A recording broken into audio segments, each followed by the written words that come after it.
Ben, it's an exciting week for you this week. I think you've got some news for us. Yeah, it's massive. After last week, I had a huge decision to make, and I spoke to the right people and come to the decision that I'll turn pro tomorrow. All right, so your first professional tournament is going to be the Masters here at Huntingdale, but you're also going to be the New South Wales Open champion. Yeah, I'm just thrilled to be able to say I'm a pro and come out and play with the big guys this week.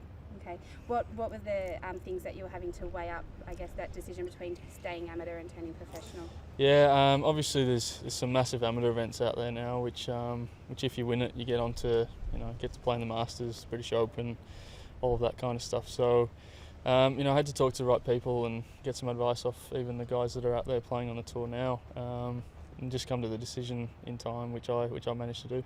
Okay. If you didn't take up if you didn't turn professional, I guess you don't get to reap the rewards of being the New South Wales Open champion, yep. And you perhaps wouldn't have got a start at the Australian Open and the Australian PGA Championship next week. Was the lure of all of that money that's on the line the next 3 weeks a big factor? It obviously is a factor because obviously if I play well the next 3 weeks, it can lead to extra starts, but like I said, we weighed up all the options and we've come to the best decision, I think. Okay, prior to your win at the New South Wales Open, did you feel like you were close to turning professional anyway? The plan was to go towards the end of next year. I was going to go to European Tour School, but I suppose what it does is it sped up time for me, and I was able to come to a decision earlier than what we planned. All right. So now that you have turned pro, have you got any goals out there for this week? Is there a dollar sign in mind, or is there is it just a position in the field that you're looking for? Yeah, look, it's I did all my prep this morning, so I just want to go out there and do what I've done the last few weeks and see if I could contend come the end of the week. Okay. Is there any what-if factor in your mind? What if you had have decided to make this decision last week? You could have been 100k richer?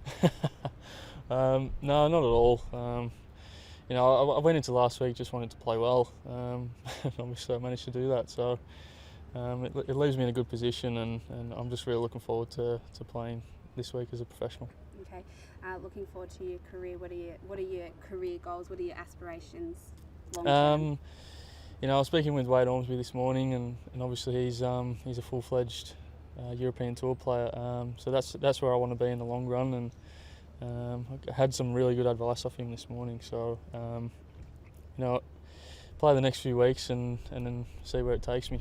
Okay, so the Australian PGA Championship being co-sanctioned with European Tour is a really probably an important factor in you deciding to turn professional, and a really big deal for you in 2 weeks. Yeah, absolutely. It's a massive event for the Australian Tour as it's co-sanctioned with Europe. So for me, in the long run, obviously wanting to play in Europe, it's a big draw card.